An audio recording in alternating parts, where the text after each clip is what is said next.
কৃষি সমবায় সমিতিতে টাকা রেখে সর্বশান্ত এলাকার বেশ কিছু বাসিন্দা। সমবায়ের ম্যানেজার সহ পরিবারের বাকি সদস্যরা পলাতক। চাঞ্চল্যকর ঘটনাটি ঘটেছে হাবড়ার আনোয়ার বেড়িয়া এলাকায়। জানা গিয়েছে, আনোয়ার বেড়িয়া সমবায় কৃষি উন্নয়ন সমিতি লিমিটেড নামে ওই সমবায় চালাচ্ছিল এলাকারই বাসিন্দা ফরিদা বিবি, তার স্বামী রবিউল হক, তাদের 3 ছেলে আলামিন মণ্ডল, রঘুল আমিন মণ্ডল এবং আনিসুল মণ্ডল। কেউ মেয়ের বিয়ের জন্য টাকা জমিয়েছিলেন, আবার কেউ বাড়ি করবেন বলে টাকা জমিয়েছিলেন, কেউ জমি কিনবেন বলে টাকা জমিয়েছিলেন, আবার কেউ বৃদ্ধ বয়সের ভরসা হিসাবে নিজেদের জমি বিক্রি করে টাকা জমাচ্ছিলেন ওই সমবায় কৃষি উন্নয়ন ব্যাংকে। সেভিংস অ্যাকাউন্টের পাশাপাশি ছিল ফিক্সড ডিপোজিটের ব্যবস্থা। লকডাউনের পরে হঠাৎ করেই বাড়িঘর মর্গেজ রেখে ব্যাংক বন্ধ করে টাকা পয়সা নিয়ে উধাও হয়ে যায় পরিবারের সদস্যরা। বছর 3 অপেক্ষা করার পর অবশেষে আর কিছু না পেয়ে সোমবার হাবড়া থানার দ্বারস্থ হয় বাসিন্দারা। থানায় লিখিত অভিযোগের ভিত্তিতে ঘটনার তদন্তে নেমেছে পুলিশ। কত টাকা জমা দিয়েছিলেন? আমি দিয়েছিলাম 5 লাখ। 4 লাখ। 4 লাখ? হ্যাঁ। কার কাছে জমা দিয়েছিলেন? ওই যে রবির ব্যাংকে, রবিউল ইসলামের সমবায় কৃষি ব্যাংক। কিসের জন্য জমা করছিলেন এখানে? বলছি নাতির বিয়ে দেবো বলে, তাই এই টাকা কটা রাখছিল। ও, নাতির বিয়ে হয়ে গেছে? না, টাকার জন্য অসুবিধা হচ্ছে, বিয়ে করে দিতে পারি না। টাকার জন্য দিতে পারছেন না? অনেক টাকা লাগবে তো। নাতির বয়স কত? এই তো 20 চলছে, কলেজে পড়ে। আর কিভাবে টাকা জমিয়েছিলেন? ওই কাজ টাজ করে ধরে কাজ করি, মানুষের বাড়ি কাজ করি, এটা সেটা শাক পাতার বেচি, অনেক কিছু করে কাজ করি। এসব করে টাকা জমিয়েছিলেন? হ্যাঁ। সেই টাকাগুলো নিয়ে চলে গেল কবে থেকে? আজকের তা হয়ে গেছে 3-4 বছর হয়েছে না, এরকম হবে। এতদিন বাদে থানায় এলেন? এই লকডাউন পরে। আরে এতদিন বাদে এলেন কেন? থানায় আমি এসেছিলাম, আমি প্রচুর থানায় এসেছি, অবজেকশন করেছি, কিন্তু এই লোকে আর লোক পাইনি, আমি একাই এসেছি। লিখিত অভিযোগ করেছিলেন? হ্যাঁ, করেছিলাম, কিন্তু হয়নি। তারপর আমি আর আসিনি। পরিষ্কার কথা। কি নাম আপনার? আমার আঙুরবালা দাস। বাড়ি আনোয়ার আটুলিয়া। করলেন আজকে? বিষয়টা হলো, আমরা ওই আনোয়ারবাড়ির সমবায় সমিতি ব্যাংক আছে, ওখানে আমরা কিছু টাকা রেখেছিলাম। টাকার পরিমাণ অনেক, ঠিক আছে। কত পরিমাণ? ধরুন 1.5 কোটি টাকা তো হবে। মানে সব গ্রাহক মিলে। আমার আছে 1,25,500 টাকার মতো। আমরা তোলা নেওয়া জমা দেওয়া করতাম। এই 2 বছর হলো উনি বাড়ি পালিয়েছে। এখন দেখছি বাড়িটা অন্য, মানে ইউকো ব্যাংক আর কি বাড়িটা সিল করে দিয়ে যাবে।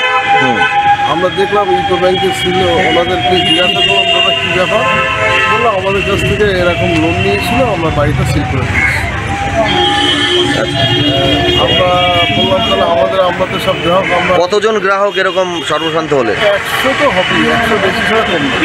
আচ্ছা, সবাই কেমন টাকা রেখেছিল? কেউ 4 লাখ, কেউ 13 লাখ, কেউ 5 লাখ, কেউ 2 লাখ। তার মানে কয়েক কোটি টাকা? হ্যাঁ, কয়েক কোটি টাকা। 20,000, 25,000। পুলিশে অভিযোগ করলেন? এই মাত্র পুলিশে অভিযোগ করলাম। কি বললো পুলিশ? পুলিশ বললো আমরা দেখছি। আপনারা কি এবার আশায় থাকলেন?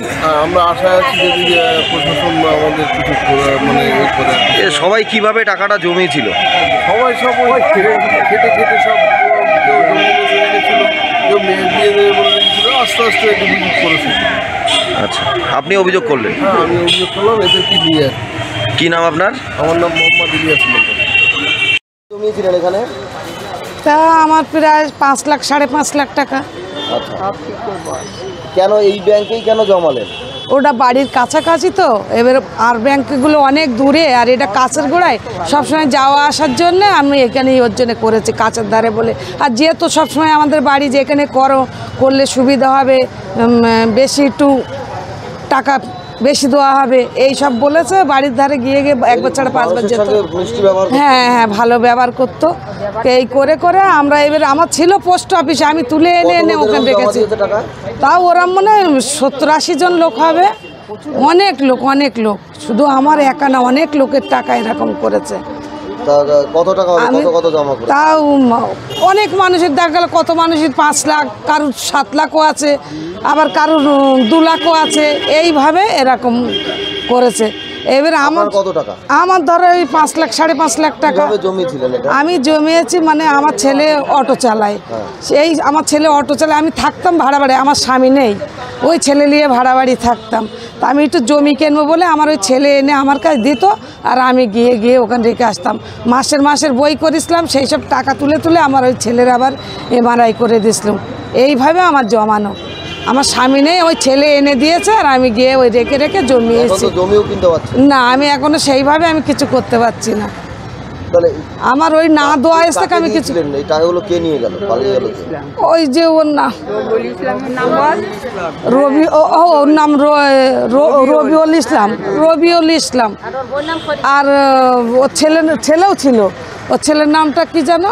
ওরাই কি ব্যাংকটা চালায়? হ্যাঁ, ওরাই ব্যাংকটা চালায়। এবার ওর সঙ্গে বাপ বেটা চালাতে, এবার ওর সঙ্গে কেউ যোগ ছিল কি এটা আমরা বলতে পারবো না। আপনারা কি চান? হ্যাঁ, আমরা চাই আমাদের যে টাকাগুলো নিয়েছে সেই টাকাগুলো আমাদের ফেরত দিক, আর ওর ধরে আনা হোক। ও যে দেশ ছেড়ে ও ব্যাংকের কাছে মর্গেজ রেখে ঘর চলে গেছে অন্য জায়গায়, কিন্তু আমাদের টাকাগুলো আমাদের ফেরত দিক। কতদিন ধরে ও বেপাত্তা? তাও ও চলে গেছে না 5 বছর না, ও চলে গেছে বছর তিনিক হবে চলে গেছে। আচ্ছা, আর তারপরে দেখা হয়? তারপরে না, তারপরে আর কোনো দেখাশোনা। এলেন কেন?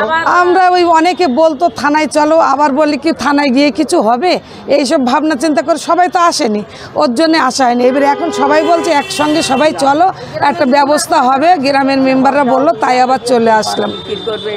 বললে আমার নাম মঞ্জুরা বিবি, বাড়ি আনোয়ার বেড়িয়া।